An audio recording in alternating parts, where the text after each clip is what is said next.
मित्रों नमस्कार, जय श्री राम। आज हम बात करेंगे सनातन संस्कृतियों में जो सप्तपुरियों का विशेष महत्व है उन सप्तपुरियों की। अभी आपने देखा कि हम पिछले 3-4 एपिसोड से सप्तपुरियों की हम बात कर रहे हैं। अयोध्या, मथुरा, माया, अब नंबर आया है काशी का।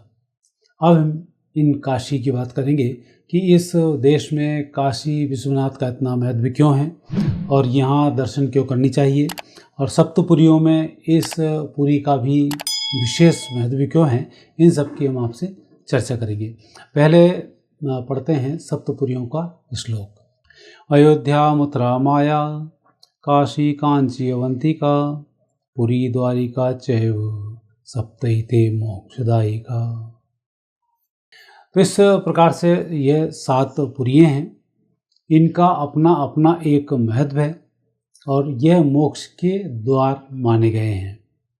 बनारस की हम बात करें तो ये बड़ा पुराना शहर है। इसका उल्लेख तो ऋग्वेद में भी काशी का उल्लेख मिलता है और यह 5000 ईसा पूर्व तो यहाँ के अवशेष भी प्राप्त होते हैं। विशेष रूप से ये नगरी, जैसे आपने इस नगरी के लोगों का यदि आप अध्ययन करेंगे तो काफ़ी योग्य व्यक्ति यहाँ से निकले हैं, चाहे रविदास जी हों, चाहे कबीरदास जी हों, चाहे तुलसीदास जी हों, चाहे मुंशी प्रेमचंद हों, चाहे बिस्मिल्लाह खान रहे हों, आदि बहुत सारे जो लोग रहे हैं यहाँ से, कवि हैं, संगीतकार हैं और बड़े बड़े कला की तो खैर की नगरी रही है और कई बड़े बड़े संवाद यहाँ पर हुए हैं, कई बड़े बड़े शास्त्रार्थ यहाँ पर हुए हैं। तो इसलिए ये नगर आज का नगर नहीं है, पौराणिक यह नगर है और इस नगर की बहुत सारी विशेषताएं हैं। यदि हम काशी को देखते हैं तो काशी नरेश जो थे अम्बे, अंबिका, अम्बालिका, जिनको कि हरण करके स्वयं भीष्म पितामह लेकर आए थे, वो भी यहीं से हुआ था। उसके पहले यदि इसको महाभारत काल के समय में देखते हैं तो महाभारत कालीन कई राजाओं का यहाँ पर विशेष रूप से महत्व रहा है। जयद्रथ यहीं के ही राजा था और इसलिए इस नगरी पर सत्व, रज और तमस हमेशा अपने अपने समय के अनुसार राज करते रहे। मुस्लिम कंट्रीज़ के हिसाब से मुस्लिमों ने जिस तरीके से ज्ञान वापी का जो फैसला आ रहा है, उन्होंने अपने हिसाब से तमस चला दिया, अंग्रेज़ों ने अपने हिसाब से रजस चला दिया और भारतीय सनातन संस्कृति के लोग जब इस पर आरूढ़ होते हैं तब इस पर सत्व की बातें करना शुरू कर देते हैं। जिस प्रकार से हम भगवान के मार्ग के लिए कर्म मार्ग के द्वारा भगवत सत्ता को प्राप्त करते हैं, ज्ञान मार्ग के द्वारा भगवत सत्ता को प्राप्त करते हैं और भक्ति मार्ग के द्वारा हम सत्ता को प्राप्त करते हैं, तो जो ज्ञान मार्गी हैं उनके लिए काशी विश्वनाथ का अत्यधिक महत्व हो जाता है, क्योंकि यहाँ पर वेद व्यास की कुछ रचनाएं भी लिखी मानी गई हैं। तुलसीदास जी के द्वारा रामचरितमानस भी यहीं लिखा गया है और काफ़ी सारे ग्रंथों की यहाँ पर यदि आप इतिहास देखेंगे तो रचना हुई है, क्योंकि काफ़ी सारे ग्रंथकार यहाँ से निकले हैं। हम बात करेंगे इससे मोक्ष की प्राप्ति कैसे होती है। तो मोक्ष की प्राप्ति के लिए यहाँ पहले काशी के 12 नामों का स्मरण यहाँ पर करना चाहिए। काशी के 12 नाम हैं: काशी, वाराणसी, अभिमुक्त क्षेत्र, आनंद कानन, महाशमशान, रुद्रावास, काशिका, तपस्थली, मुक्ति भूमि, शिवपुरी, त्रिपुरारी जननगरी और विश्वनाथ नगरी। इस प्रकार से ये यहाँ के 12 नाम हैं। रुद्र का यह शहर है और रुद्र जब यहाँ तपस्या कर रहे थे उस समय में भगवान शिव के लिए रुद्र ने यह नगरी भेंट के रूप में उन्हें प्रदान की। मैं आपका सेवक हूँ, आप यहाँ रहकर राजपाट करें, मैं आपकी सेवा करूँगा और हम सब सृष्टि की सेवा करेंगे। उस प्रकार से भगवान विश्वनाथ यहाँ पर विराजमान हुए और काशी के बारे में कहा जाता है कि भगवान शिव के त्रिशूल पर यह नगरी विराजमान है। जब भी प्रलय का समय आता है भगवान त्रिशूल ऊपर कर लेते हैं, ये नगरी ऊपर आ जाती है। प्रलय समाप्त होती है, त्रिशूल नीचे कर लेते हैं, वापस यह नगरी वहीं पहुँच जाती है, क्योंकि बिना बनारस के ज्ञान फैलना संभव नहीं है। ज्ञान और सरस्वती यहीं से फैलते हैं। 12 ज्योतिर्लिंगों में भी काशी विश्वनाथ को ज्योतिर्लिंग के रूप में मान्यता प्राप्त है, परंतु ये नगरी ज्योतिर्लिंग से अधिक भगवान विश्वनाथ की पृथ्वी के जो राजा हैं उनकी ये नगरी विशेष रूप से यहाँ पर मानी गई है। और राजा होने के कारण ही यहाँ पर लोगों का आना जाना, कई प्रकार के विद्या अध्ययनों का करना, अस्त्र शस्त्रों की शिक्षाएं लेना, अघोरी शिक्षा दीक्षाएं यहाँ पर लेना, ये सब कुछ चलता रहता है। यहाँ पर 100 तो घाट हैं और उन घाटों की अपनी अपनी अलग अलग विशेषताएं हैं, लेकिन कुछ घाट बड़े महत्व के हैं। यहाँ पर व्यक्ति को स्नान ध्यान करना चाहिए। यहाँ पर हर चीज़ का महत्व है। यदि आप स्नान करते हैं तो कई गुना फल आपको प्राप्त होता है, मंत्र का जाप करते हैं तो कई गुना फल प्राप्त होता है, दान करते हैं तो कई गुना फल प्राप्त होता है, यहाँ की पंचकोशी परिक्रमा करते हैं तो कई गुना लाभ प्राप्त होता है। और कभी भी यहाँ पर आया जा सकता है, इसमें कोई रोक टोक नहीं होती है। भगवान विश्वनाथ की कृपा सदैव व्यक्ति पर बनी रहती है। और अब तो कलयुग समाप्ति पर है, तो अब वापस काशी का वैभव लौटना शुरू हुआ है। माननीय प्रधानमंत्री जी वहाँ से सांसद हैं और पिछले 5-10 वर्षों में जो कायाकल्प वहाँ हुआ है, ये भगवान विश्वनाथ की कृपा के बिना संभव नहीं है। और यह कृपा कैसे प्राप्त की जाए, अभी हम पहले देखते हैं वहाँ के जो घाट हैं, कुछ घाटों के संदर्भ में। दशाश्वमेध घाट है, जहाँ ब्रह्मा जी ने शिव जी की आरती की और 10 अश्वमेध यज्ञ किए, इसलिए इसको दशाश्वमेध घाट भी कहा जाता है। और यहीं भगवान की आरती होती, गंगा आरती यहीं होती है। मणिकर्णिका घाट है, ये विष्णु और पार्वती जी का यहाँ पर उल्लेख विशेष रूप से मिलता है। तुलसी घाट है, जहाँ हनुमान चालीसा लिखा गया, रामचरितमानस की भी यहाँ स्थापना हुई, हनुमान जी का एक मंदिर भी है।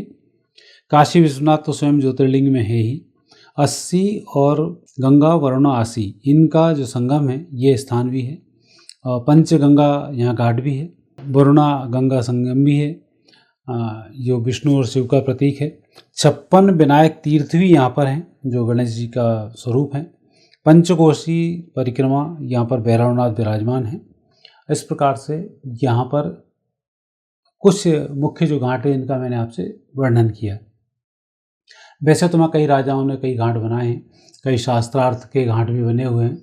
उन सब पर दर्शन करने का एक विशेष महत्व होता है। और कहा यह भी जाता है कि काशी की एक बहन है, वो बहन भी पास में ही निवास करती है, उनके दर्शन, वहाँ पर प्राचीन शिवलिंग के दर्शन करना बहुत आवश्यक है। और वो स्थान विशेष रूप से गाजीपुर क्षेत्र में है और उनकी बहन गाजीपुर नाम से वो पहले स्थान प्रसिद्ध था। जिस प्रकार से लक्ष्मी जी की बहन लक्ष्मी जी हैं, उसी प्रकार यहाँ पर भी ये 2 बहनें हैं, काशी है और गादी हैं। तो इनका जो विशेष स्थान है, उन दोनों के दर्शन करने से यह यात्रा पूरी होती है। भगवान शिव की काशी की नगरी में, यहाँ पर 52 शक्तिपीठों से भी एक शक्तिपीठ है। कहा जाता है कि यहाँ देवी का हार गिरा था, इसलिए यहाँ और जो विशेष स्थान है वहाँ पर मणिकर्णिका, कान की मणि भी वहाँ देवी जी की गिरी थी, इसलिए उस घाट को मणिकर्णिका घाट कहा जाता है। कहानी तो ये भी आती है, भगवान शिव अपने कामों में व्यस्त थे, तो उनको व्यस्तता हटाने के लिए ही पार्वती जी ने वहाँ पर अपने कान को गिराया और भगवान शिव से ढूंढने को कहा। भगवान शिव उसको ढूंढ नहीं पाए और अभी जो भी मरने के बाद वहाँ पहुँचता है, उसके कान में पूछते हैं, मणि देखी क्या? एक कहावत है इस तरह की। लेकिन वहाँ यह है कि उस मणिकर्णिका घाट पर जिसको भी दाग दिया जाता है, जलाया जाता है, उसको मोक्ष की वहाँ प्राप्ति होती है और उसके कान में भगवान शिव स्वयं मंत्र फूंकते हैं और उसको मोक्ष मिल जाता है। इस नगरी के परिक्रमा का, पंचकोशी विशेष रूप से यहाँ का परिक्रमा करना शुभ होता है। और यहाँ और भी 4 शक्तिपीठें हैं जिनके कि यहाँ दर्शन करना भी बहुत लाभकारी माना गया है। चूँकि भगवान शिव विश्वनाथ राजा हैं और राजा होने के नाते इस क्षेत्र में सदैव विराजमान रहते हैं, इसलिए उनकी सेवा में सभी देवी देवता रहते हैं, जिनके आसपास मंदिर बनाए गए हैं। आप जब भी बनारस जाएं, 6-7 दिन की यात्रा के हिसाब से जाएं और एक एक स्थान का अच्छा आनंद वहाँ पर आप उनकी महत्ता को समझते हुए रहें। आपको खुद ही मालूम पड़ेगा कि ये नगरी मोक्ष की नगरी क्यों है और आपको निश्चित रूप से यहाँ पर मोक्ष की प्राप्ति हो जाएगी। भगवान शिव की इस नगरी के संबंध में कुछ तथ्य और भी आते हैं, स्कंद पुराण में भी आता है इसका वर्णन। वहाँ भी उल्लेख यही मिलता है कि भगवान शिव ने स्वयं ही इस नगरी की स्थापना की है। ब्रह्मा जी ने जब प्रलय का समय आता है, तब सूर्य चांद तारे भी नहीं दिखाई देते हैं उस समय में, जब ब्रह्मा जी का तेज वहाँ उत्पन्न होता है, ब्रह्मा जी जब साधना करना शुरू करते हैं तो साधना के लिए जो स्थान होता है वो भगवान शिव अपने त्रिशूल पर रखी हुई काशी को ही देते हैं। जब ब्रह्मा जी यहाँ पर आते हैं, अश्वमेघ यज्ञ करते हैं और जब सहस्त्र अश्वमेघ यज्ञ पूर्ण हो जाते हैं तब जाकर पृथ्वी में धीमे धीमे चेतना आनी शुरू होती है और फिर सृष्टि की संरचना शुरू हो जाती है। दशमेश जो घाट है वो दशमेश घाट वही स्थान है जहाँ पर जब भी प्रलय आता है उसके बाद ब्रह्मा जी अश्वमेघ यज्ञ करते हैं और उस यज्ञ के बाद प्रभु की सृष्टि यहाँ पर प्रारंभ होती है। भगवान शिव के 3 स्वरूप आते हैं। उनके आंतरिक स्वरूप को देखते हैं तो वो सत्व का स्वरूप है। यदि उनके बाह्य स्वरूप को देखते हैं तो वो तमस का स्वरूप है। लेकिन जब उनके कार्यकलापों को देखते हैं तो वो रजस का स्वरूप हो जाते हैं। तो तीनों रूपों से त्रिगुण शक्ति के रूप में भगवान शिव यहाँ पर विराजमान रहते हैं। और जब यहाँ भगवान ब्रह्मा जी ने तपस्या करके इस स्थली को जागृत किया तो भगवान शिव से उन्होंने एक वरदान मांगा। उस वरदान के रूप में भगवान शिव सदैव ही यहाँ राजा रूप में विराजमान रहते हैं। चूँकि उनकी तीनों सृष्टि हैं, सत्व रजस और तमस, तो इसलिए तीनों सृष्टि वहाँ पर बार बार क्रम से आती रहती हैं। जैसे ज्ञानवापी का जो क्षेत्र है वापस सत्व में आने वाला, तो ये पूरा मंदिर मस्जिद वहाँ से हटेगी और मंदिर का फिर विस्तार होगा और भगवान काशी विश्वनाथ फिर वहाँ अपने भव्य रूप को धारण करेंगे और कई हजारों वर्षों तक भगवान शिव अब विराजमान होकर सतयुग की स्थापना नए सिरे से करेंगे।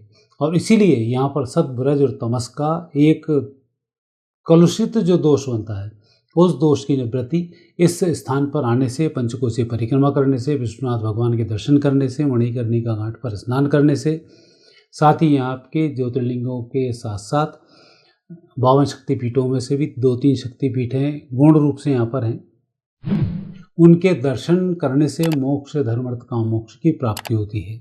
इसलिए इसको मोक्ष गामिनी काशी भी कहा जाता है। और यहाँ आप देखेंगे तो आपको सभी प्रकार के राजाओं के उल्लेख यहाँ पर मिल जाएंगे। महाभारत कालीन जो नेगेटिव राजा हुआ करते थे वो भी यहाँ पर मिलेंगे, जो पॉजिटिव थे उन्होंने अपने अपने घाट यहाँ पर बनाए हुए हैं। देवी अहिल्या ने भी अपना घाट बनाया हुआ है। तो उस प्रकार से इसका में यदि आप अवशेषों की चर्चा करें, पौराणिक ऐतिहासिक काल की चर्चा करें तो यहाँ पर बहुत सारे आपको ऐसी ऐसी ऊर्जाएं मिलेंगी जिनको देखकर आप खुद ही बोल उठेंगे कि निश्चित रूप से यह मोक्ष की नगरी ही है। और आप यहाँ दर्शन करने जाएं तो जिन स्थानों का मैंने उल्लेख किया इन स्थानों पर आप अवश्य जाएं, क्योंकि यही वहाँ के पौराणिक स्थान हैं जिनसे इस काशी का मोक्ष के रूप में महत्व माना गया है। और यहाँ पर एक बार दर्शन विधिवत तरीके से कर लिए जाएं तो फिर व्यक्ति को इस मृत्युलोक में आना जाना नहीं पड़ता है, और आते हैं तो पूर्ण सुख और वैभव के साथ इस मृत्युलोक में व्यक्ति का फिर पदार्पण होता है। तो मित्रों, यह था सप्तपुरियों में चौथी पुरी काशी का वर्णन। अब आगे हम जो वर्णन करेंगे वो कांची का वर्णन होगा, जो साउथ में है और वहाँ पर पंच महाभूतों के विशेष रूप से मंदिर बनाए हुए हैं, उस सब की हम आपसे चर्चा करेंगे। ये प्रोग्राम आपको कैसा लगता है कमेंट्स बॉक्स में कमेंट्स अवश्य करें। आगे फिर किसी नए विषय के साथ आपसे भेंट होगी। मुझे आज्ञा दीजिए। नमस्कार।